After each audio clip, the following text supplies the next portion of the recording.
Hi, in this video I want to talk about something that's a bit of a myth in the hypnosis world, particularly those who train in instant inductions and stage hypnosis and things like that.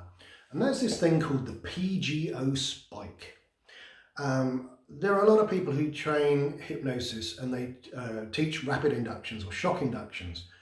And they talk about this thing called a PGO spike, which apparently does all sorts of things in the brain, which then induces hypnosis. And you can do these rapid shock inductions and people just slump to the floor or zonk out instantly. And that's because you've activated this PGO spike. Well, I don't believe that to be the case. Yes, you may well be creating a PGO spike. That might be it from a neurological point of view, but that has nothing to do with hypnosis. What that is doing is creating a convincer, and it's fulfilling belief and expectancy about what hypnosis is. Because I can guarantee you, if you walked up to a complete stranger, never mentioned hypnosis, and did something which created a PGO spike, they're just going to look at you like a little bit confused, but there will be no hypnosis.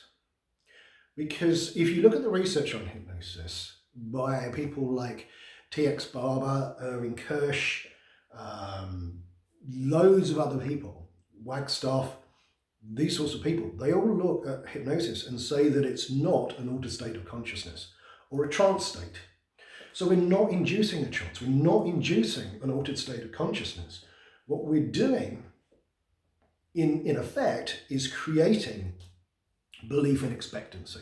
In fact, Irving Kirsch calls hypnosis a non-deceptive mega placebo. The other people like Sabin call hypnosis a suspension of disbelief and believed in imaginings. Now, to me, this makes perfect sense because believed in imaginings, what does that mean? If you stop and think about that the person starts to imagine something and they get so caught up in what they're imagining that they forget their thinking, which then causes a physiological response. That is hypnosis. Now, that's exactly how clients create their problems. You know, a client who is coming in with anxiety about something that's going to happen, they're thinking about that and they're forgetting that they're thinking. So they're starting to imagine that situation, forgetting they're imagining it. So it's believed in imaginings, and it's creating this physiological response in them as if that thing is actually happening. And as a result, they have anxiety. Well, hypnosis works in exactly the same way, according to people like T.X. Barber and Sabin and Spanos and Kirsch and all these other top researchers. That the person they suspend any disbelief, and they start to imagine what you're asking them to imagine. They forget they're imagining it, and you start getting hypnotic phenomena. So, for example, when you do things like the finger magnets, you pull the fingers apart. Now, I don't know if you know, but the finger magnet induction is a con job. It really is. Nothing to do with hypnosis from the point of view of the fingers falling together. Because if you just put your hands together like this, pull your fingers apart, no suggestion, just sit there like that, what's going to happen physiologically is your fingers are going to close together again. Right? They just are. It's a physiological response, nothing to do with hypnosis.